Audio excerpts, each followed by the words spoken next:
everything that's impermanent is unreal, because it never has any time to be real. It's changing all the time. You say it's a thing, then the thing's gone immediately. So there's a lack of reality here.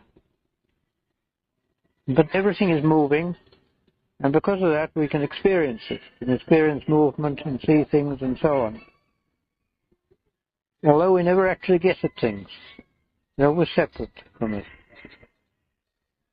Now, if you come to the point of Nibbana, of the pure chitta and so on, this is real. And because it's real, it's permanent.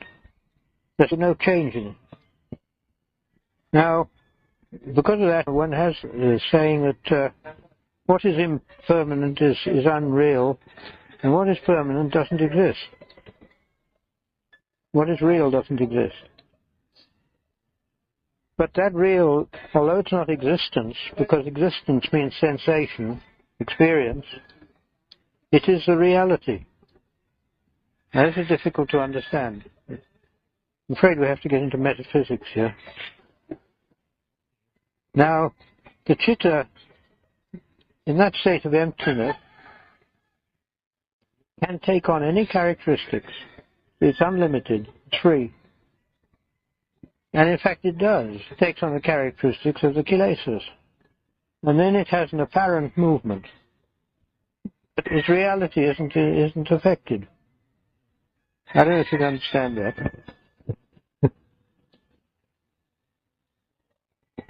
You have to have a mind a bit like a corkscrew to do this.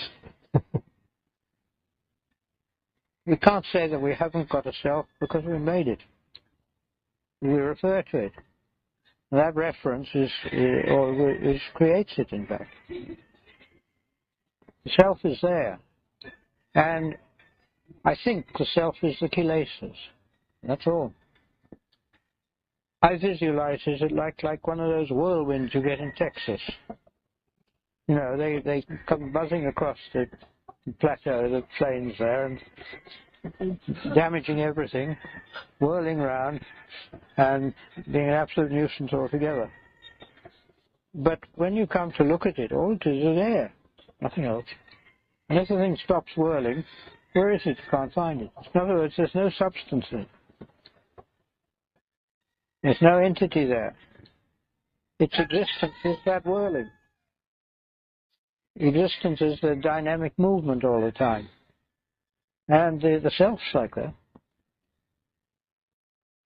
It's just whirling about all over the place, driven by the kilesas and the chitta. Because the chitta empowers the kilesas.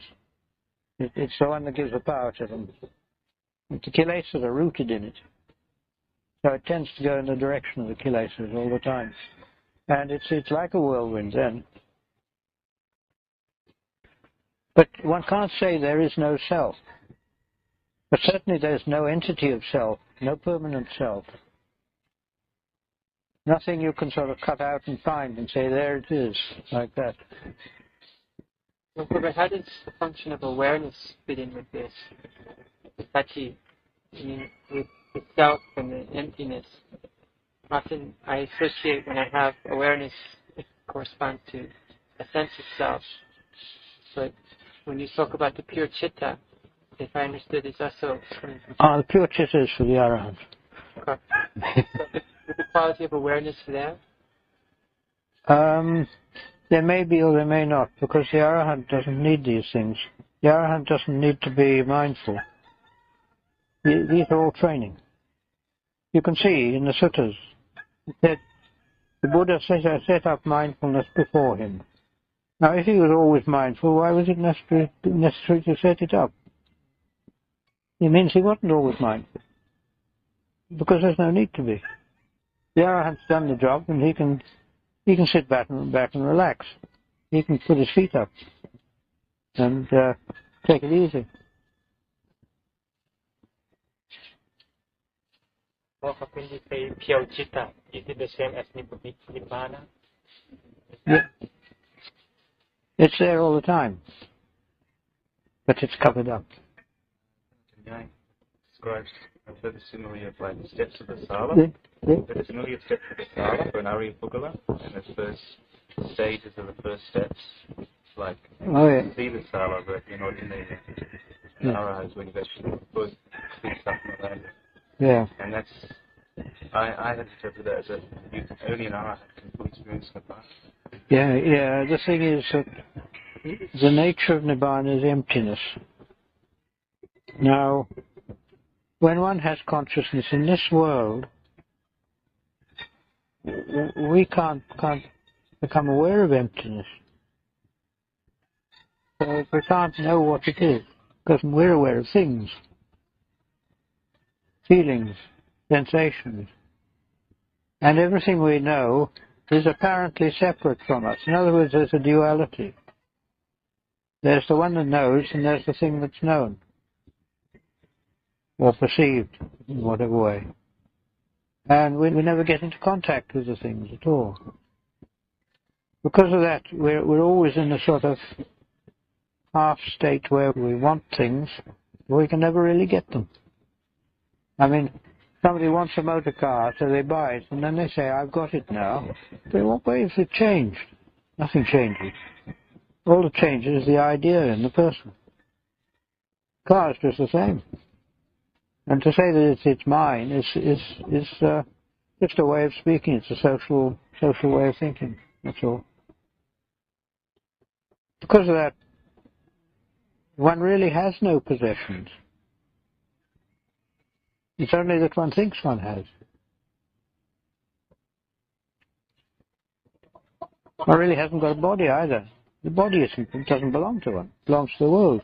It comes from the world. It goes back to the world. It's supported by the world. And this belongs to the world, really, you see. When or how do they become unskillful? On self. So, Well, to reflect unskillfully on self and not self, it's like people they like to say, I haven't got a self. What hasn't got a self? They're saying I, and then they say it hasn't got a self. What is this I that hasn't got a self? And they try to, in their conversation, they try to avoid the saying I at all, as though that's going to make any difference. This is the way of being unskillful. People, they have a belief in non-self, but the belief is just a view. And it doesn't go inward deeply at all. There's no depth to it. It's just a surface view. The depth is that they firmly believe they've got a self like that, and that the self is something real there.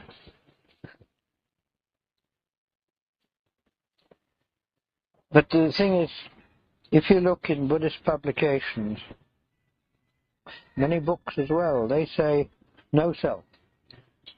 All the time you read anatta means there's no self at all. This means they haven't understood it properly. The thing is that there's no permanent self. There's no fixed entity that you can call self there. But it doesn't mean to say that there's not a changing phenomenon which you can call self. So the nature of divine emptiness, which is one. Empty of this world. Empty of samsara. Because what we think of being full or being something is always samsara. Always dualistic, relative. Because of that, where those things are lacking, the world says it's empty. But that emptiness is not a nothingness. It's a reality. And it's quite incomprehensible to us because we have to think in relative terms. We understand in relative terms. What we are is all built up around that. Then we try to comprehend it in relative terms, and we can't. I mean, to put it a different way around, if you view the way the senses work, seeing works that the object seen affects the eye and goes inward to one. From that, one gets an image internal. And that internal image is what we see. Now you work it out, it's quite simple to work out. Because of that, if it's true of one thing, it's true of all our seeing. Made up of internal images. And even the what gets in the eye is very small, and it's upside down on the retina. And yet we see there, and we see huge mountains and trees like that. Now we don't realize it's just because of very, very little thing on the retina. The actual image we get inside has been processed by the brain. And it's probably because of this processing that we can see it. Exactly how it works, I don't know. But there's some processing goes on there, and then we see. So we see it internally, it's not external. Because that's the whole world of seeing is within us, and it's not outside. We don't know what's outside. And the same is true of hearing.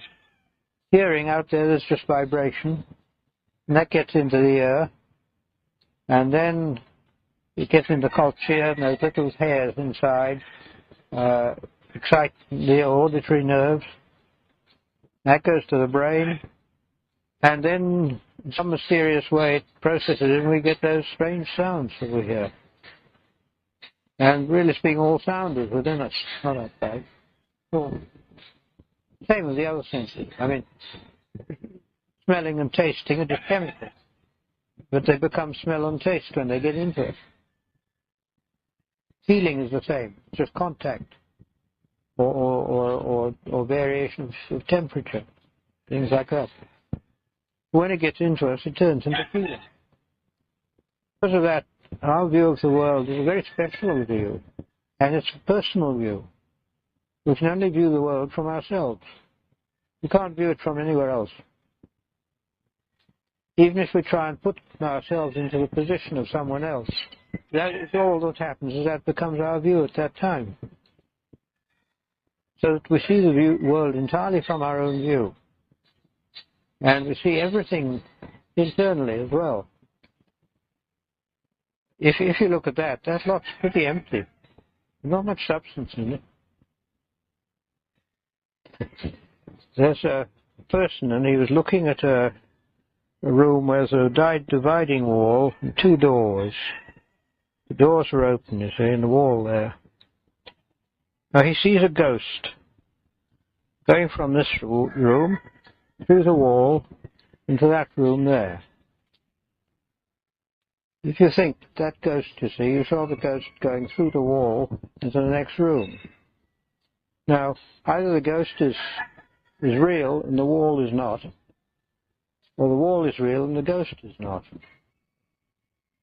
Now, if you look at this, you see how relative our situation is here.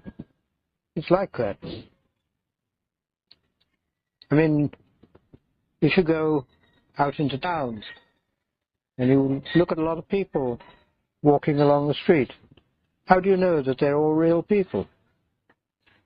Some of them might be ghosts for all you know.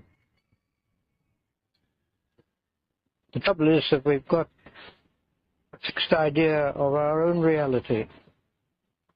And when we've got this fixed idea of our own reality, we can't see the relativity of the world. We can't see how relative we are and how changeable. And the kilesas don't like that. So what they do is they bring up the self. And they make it very important and real, like that. And then there's a clinging to this, just in case that there's nothing left there. And there's a dislike of letting go.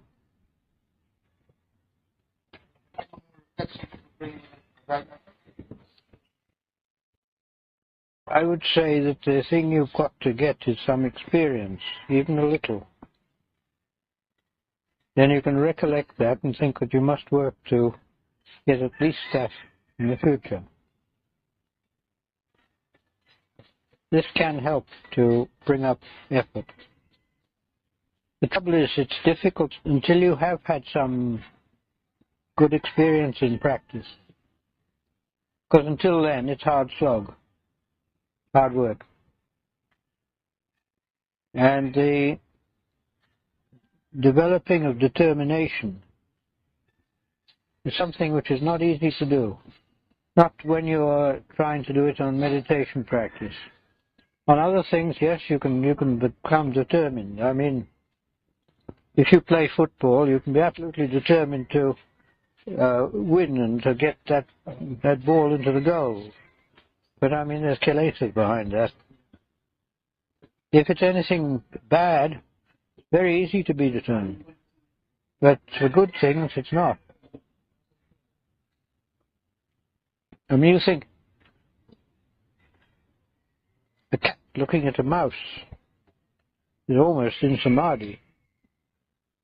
But it's not right samadhi. The wrong samadhi. It's easy. Again, if there are bad things to think about, it's easy to think about them. It's the good things that are difficult, because the kilesas don't like them. It shows you that once the kilesas get out of the way, it's easy. The fact is that when you think about bad things, the kilesas will help you. They won't interfere. They'll let you do it, because it's going their way. But it's when you come to do something that's right in the way of Dhamma, then the kilesas don't like that at all, and they kick up, cause trouble. And it's worth reflecting on that. How one's got to have the effort to overcome those kilesas. And one mustn't think the kilesas are small, or don't matter. They do. All the trouble in the world, anyway, human trouble in the world, comes from kilesas. I mean, guns don't shoot themselves, and bombs don't drop them.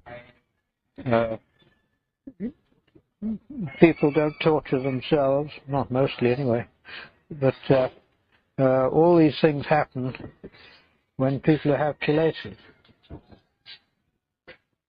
You get all these troubles coming up. And this is the way of kilesas. They're not small. And the most important of the kilesas is, of course, raga tanha, sex cravings. It's very important. And it comes up in all sorts of ways. In the male, it comes up as aggression. In the female, it comes up as enticement. And you get these two pull, well, push and pull as it is. And the thing is that these spread out into other activities.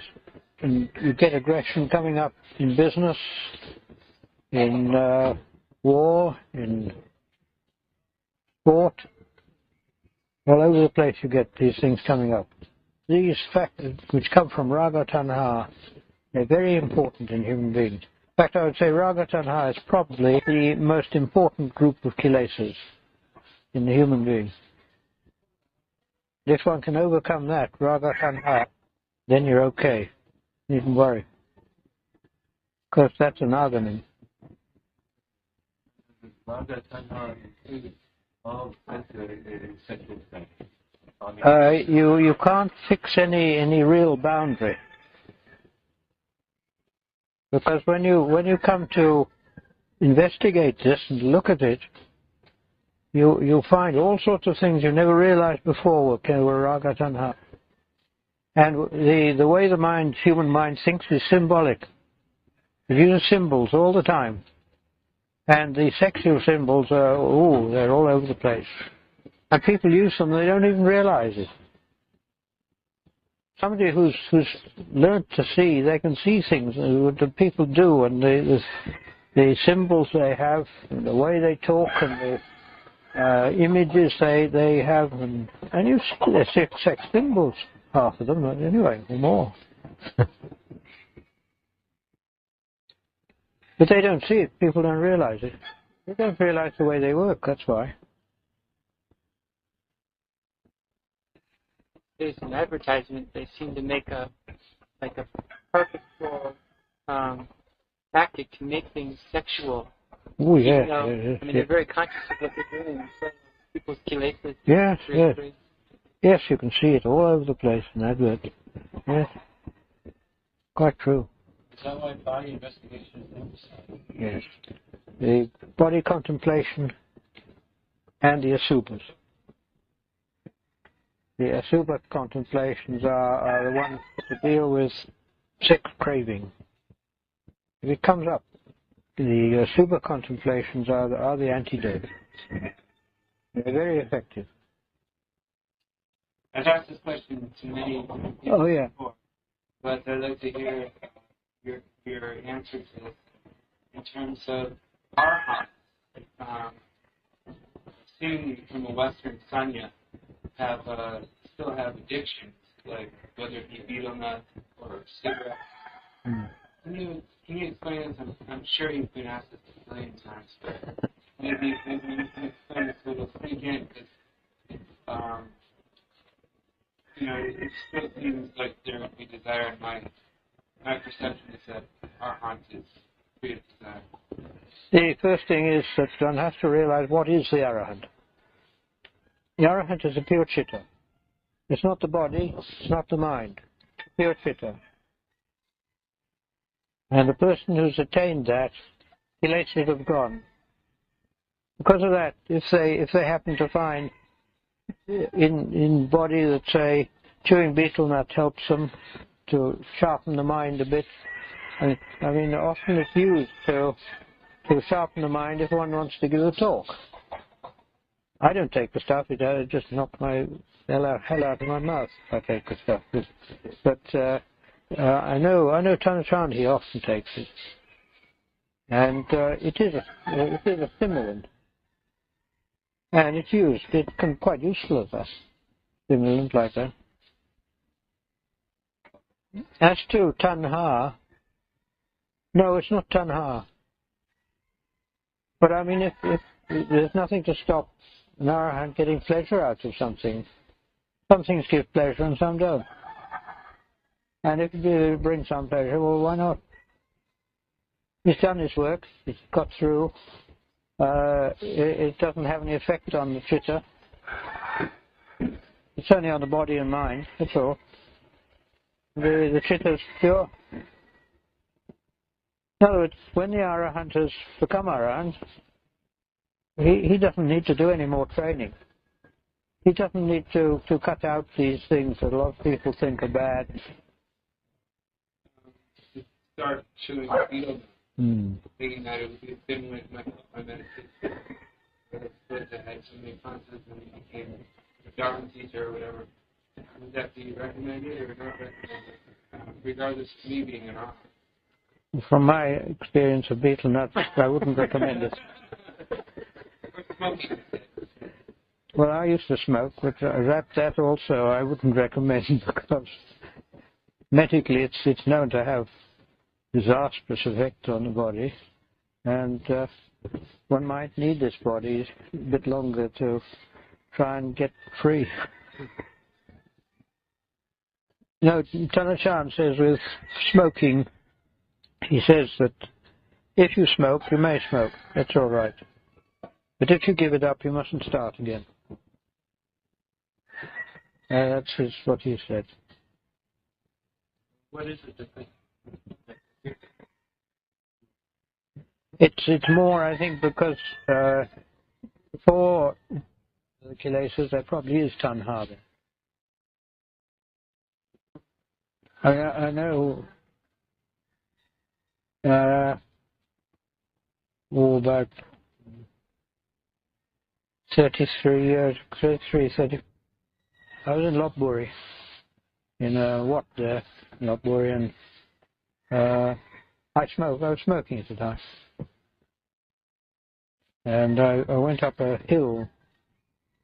There's a hut up the hill, and I went up to that hut. So that night I sort of thought, now why do I smoke? So I thought, oh, it's probably because of tanha. So Buddha said the tanha brings dukkha. I'm stopped. So I did. And I haven't smoked since.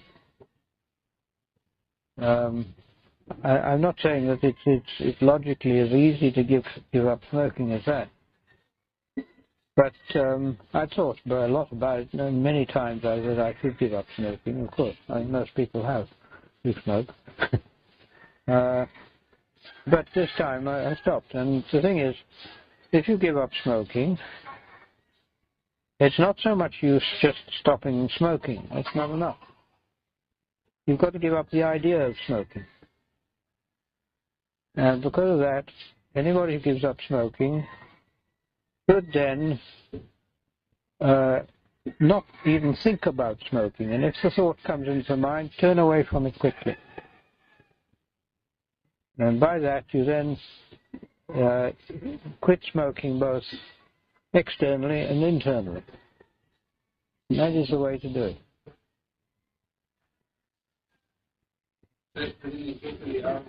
Continue smoking. He's a smoker. He reaches out. Yeah. Continue smoking. The Ajahn could theoretically say quit because it's for most people, for unenlightened people, it'd be an example of craving. Yeah, you might, but the thing is that in the traditions here and in the Northeast generally, that idea has never been very strong.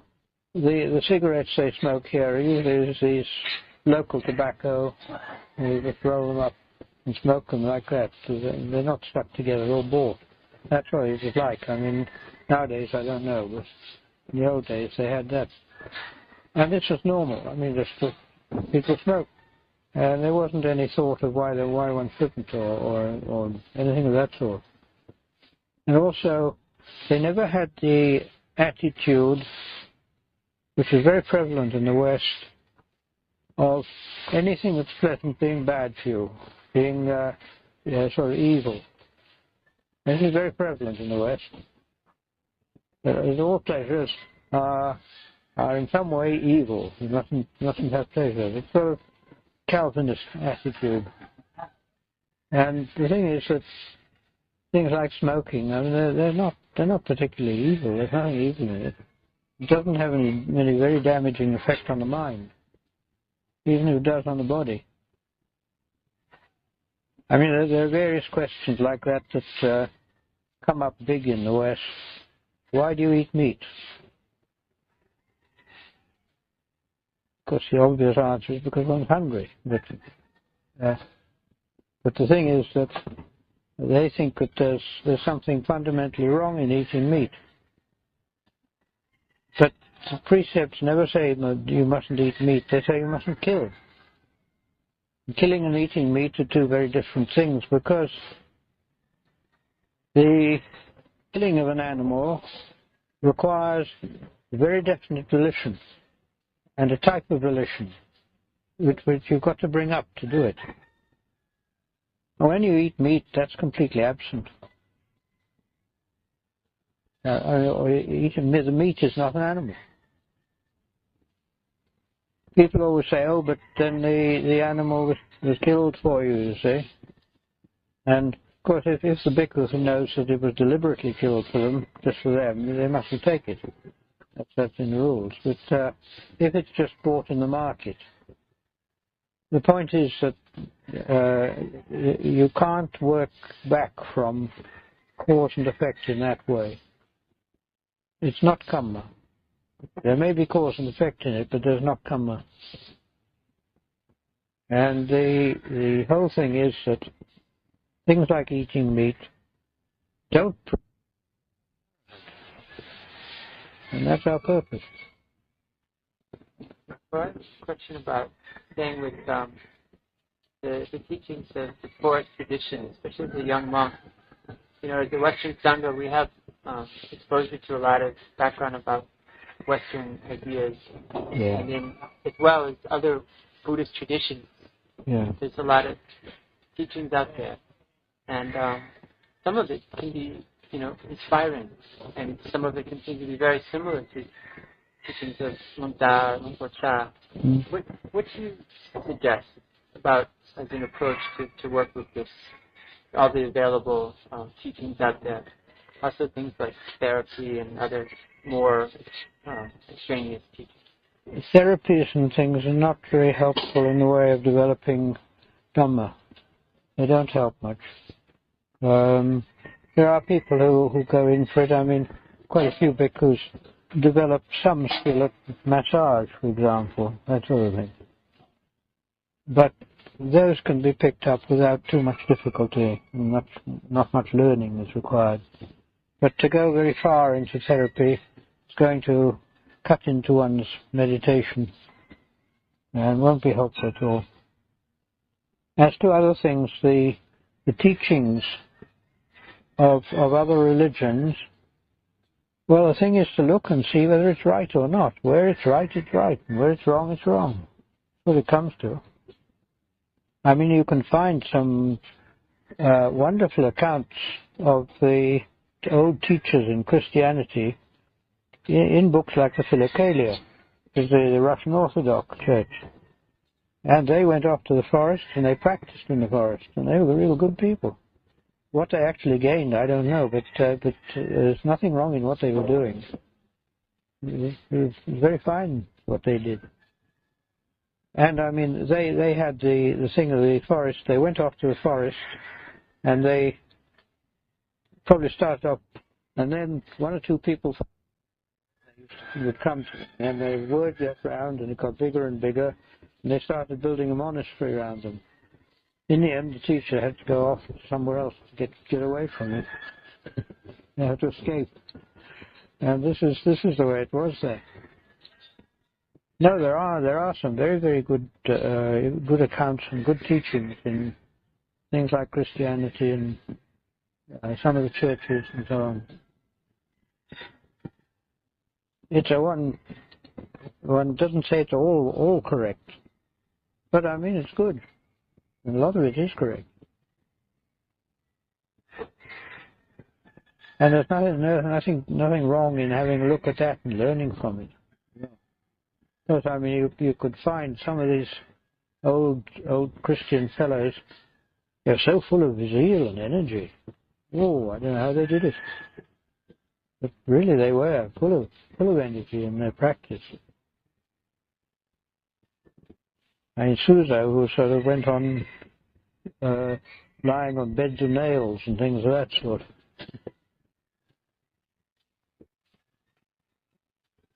I was thinking about the Mahayana teachings and then the emphasis on samadhi as the leader of the Noble Eightfold Path. It's what kind of things one should be mindful of, especially the young monks. So the teaching, as in the Madhyamika school or the Vijnanavada school, those two anyway, I would say there isn't much wrong in it. It's really the fundamentals of that are in Theravada as well. Although it's not emphasized in the way they do it. There are a few things I keep a pretty open mind on there. I'm not sure about whether they were doing so good or not. But on the whole, those teachings are not too bad. When you come to the Bodhisattva ideal, I don't see it. Well, I can say. Is it right to restrict yourself and stop attaining Nibbana so that you can come back and teach people? And what brings you back after all? It's kilesas. And are you going to promote kilesas so that you come back again? Seems to me all wrong. This is all I can say. Buddhist traditions being fully attained monks, other Buddhist traditions? Oh yes, yeah. I mean, there's little doubt that many of the good Zen masters were fully attained. Little doubt. The contemporary teachers Oh, I don't know now. I mean, there was Su Yun when he was alive. He was good. But I think he died some while back now. There was a good monk in Korea as well, I heard. In Japan, there are some very strict Zen monasteries, but not many. And what the teachers are like there, I don't know nowadays. I don't know. But the thing is, they don't welcome foreigners at all. I know that. These places are about, but China, I think it's useless looking in China for anything now. The only place you might find one or two good people anyway is in Hong Kong. We had a monk here from Hong Kong not so long ago, this last year.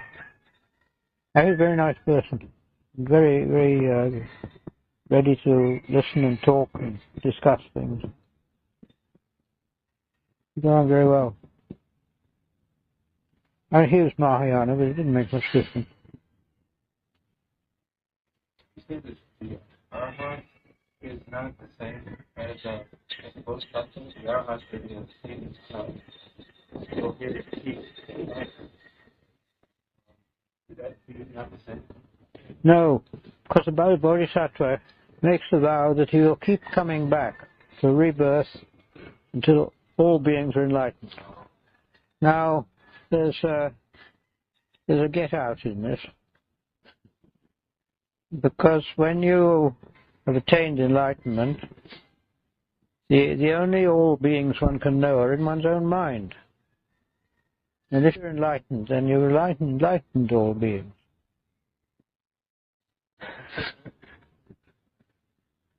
So, I don't know. To me, it seems to be a teaching that arose because Mahayana went towards lay people much more than Sangha, and it's a kind of lay teaching. But I don't know.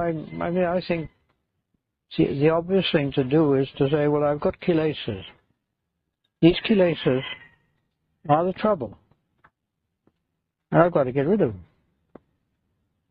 What's the use of bothering about making resolves to come back again and all the rest until you've got rid of the kilesas? When you've got rid of the kilesas, you're in an excellent position to know what to do.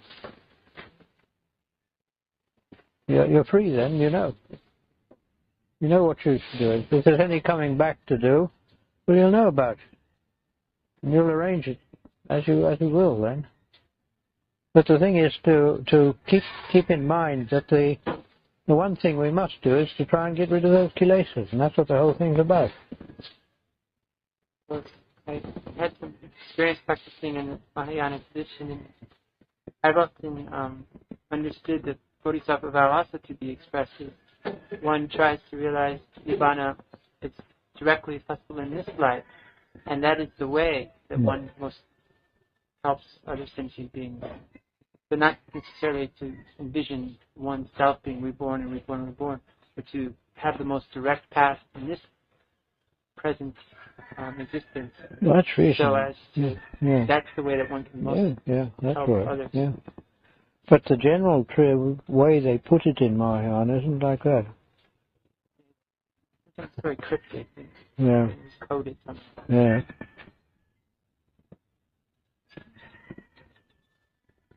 No, I mean to get as high as one can, and to teach people on the way as far as one can. That's right. That's okay. But one has to realize that not everybody can teach. Some people just can't do it. It's no use.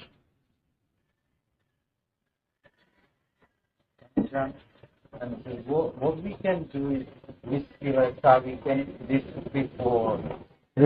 What we can do is Kilesa, we can this before, like 1 year, 10 years before, and now our Kilesa come up. What we can do is this Kilesa, let it go or some chanting.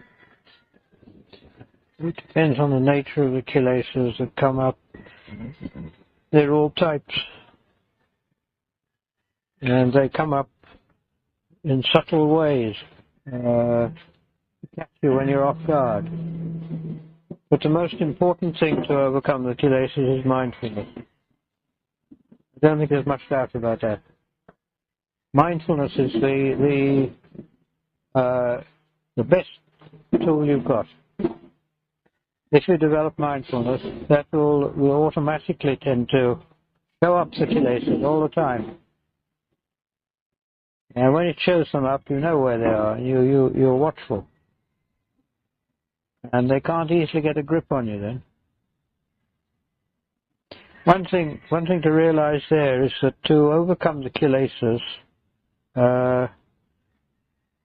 one has to directly go at tanha, craving. The craving is the trouble. Craving and longing, same thing. Both are much the same. And the craving, if you overcome that, you'll overcome the attachments. But you can't deal with the attachments directly. To try and overcome attachment by power of will or by power of determination or something of that sort doesn't work.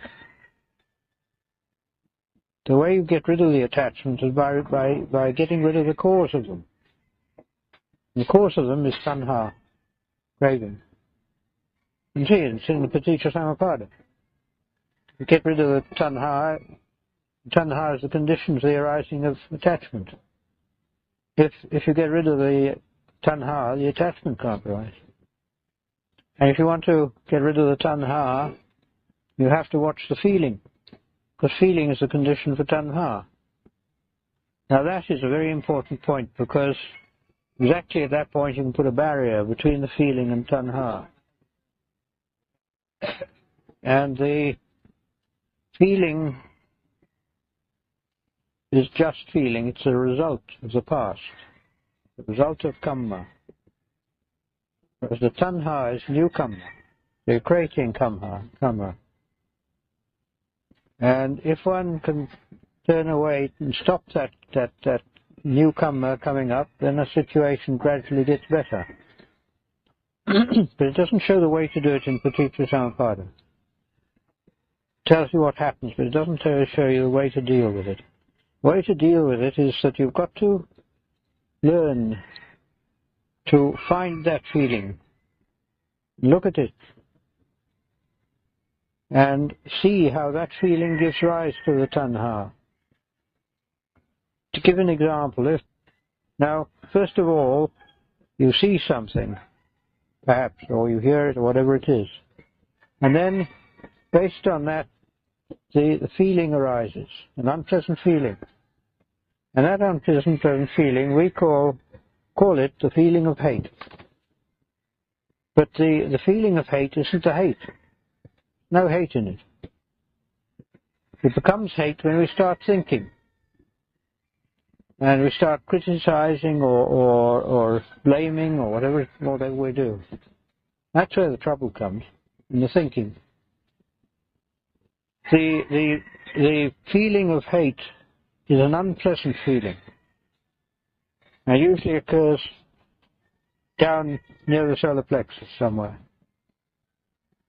And you've got to learn to turn inward and look at that. And that's very important.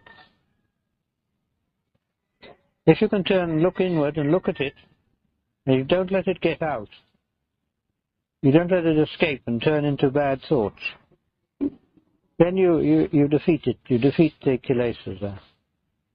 Because no more kilesas are created by karma. And it defeats it. Mind you, you only defeat it a little bit and in that particular situation. And to get rid of that particular hatred completely, you'll probably have to do it many times. It gradually goes. But this is the way to look carefully, learn to look inside, and to learn where those feelings are, and what type of feelings arise. You can reflect. What was the last time when you had hatred? And you think back. Now what happened? What did I... And that feeling, you know, I mustn't let that turn into a thought. Because of that, I must think about the feeling, not about the other person. In other words, if you keep it internally, there's no problem, no harm is done. You let it escape out into thought, speech, action. That's where the trouble comes. That's where the karma comes from. One must see how the human being is divided into the emotions and intellect. And the emotional side is very important. In the West, the intellect has been pushed as being very important. Well, the intellect is important. But it's a menace if it gets out of balance with the feelings. With the emotions, rather. It must be in balance. If the balance is on the side of the emotions, if they're strong, and the feeling, the intellect is not strong, it's not actually dangerous. But it can lead to some pretty bizarre actions. If the intellect is excessive and the emotions are not developed enough, that's dangerous. But it's this sort of thing that leads people to suicide, to go mad, to get into all sorts of trouble. One must get to know one's emotions.